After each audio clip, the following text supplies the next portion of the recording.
Mel Basham is the kind of person that you want as a friend. Mel is very caring about individuals.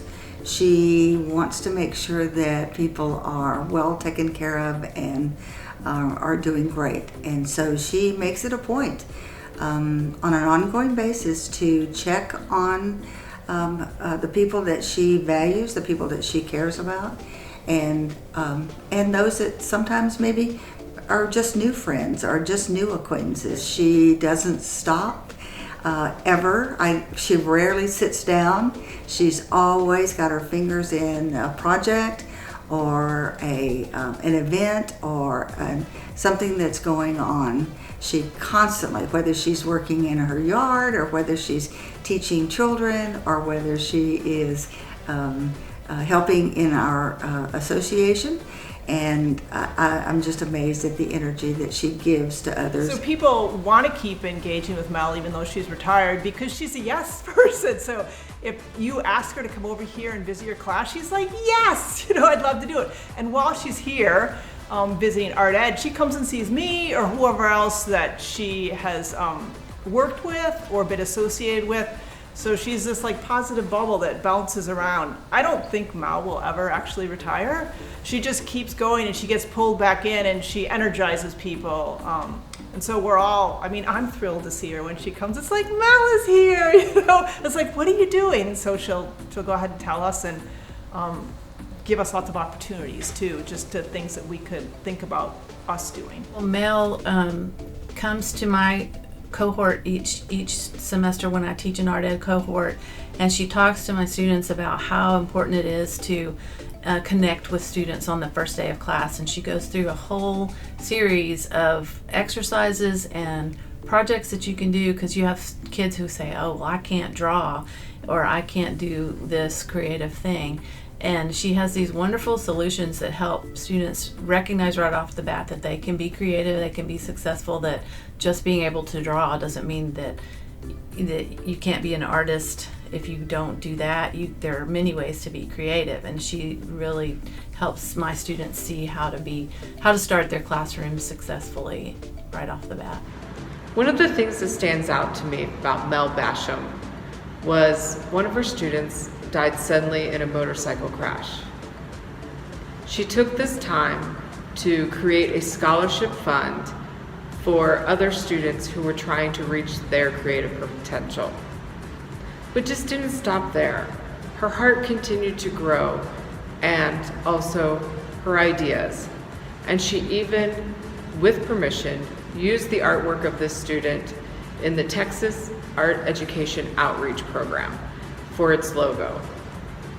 That's one thing about Mel that always stands out to me, is how big her heart is. She was always willing to take the time to reach out, help another student, help another colleague, or help a friend like me, and always with graciousness and class. I'm so excited for you and so happy. As a former art student of hers, I'm so happy for her, and she's the reason why I am where I am today. I'm about to graduate with my master's in art education because she pushed me into knowing my full ability as an artist and as a future educator. Thank you, Ms. Basham. Mel Basham, congratulations on this wonderful honor that the university is giving to you. You earned every bit of it. You have worked so hard in your life to do good for others. You never think about yourself.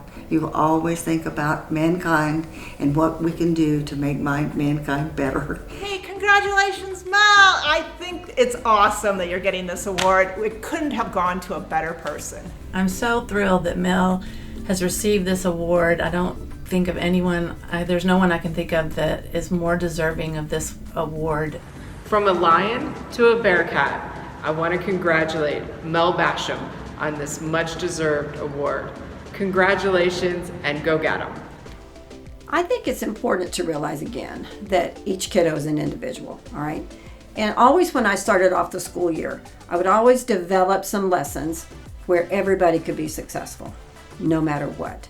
And what I found over the years was giving students those kind of lessons where they can be successful. When they come to you and they go, the first day in art class, they go, I don't know why they put me in here. I can't draw. And I always say, art's not all about drawing.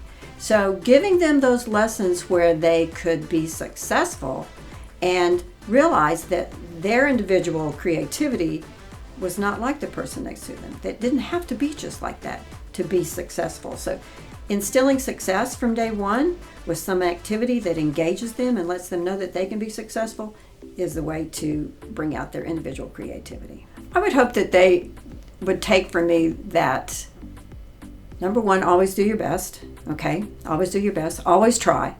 You don't succeed if you don't try. That you can do anything if you put your heart and soul into it, and if you give it that extra little step. And that, I was always there for them to encourage, hopefully, and be the person that they knew that they could come and say, I just can't do this, I can't do this. And, we could talk through it, and hopefully I was their support factor. I think that's what I hope they take away from me, and that I've kept in touch with many of them, and many of them have turned out to be art teachers, so that's really awesome too as well. So I think that's what I hope to instill in my students.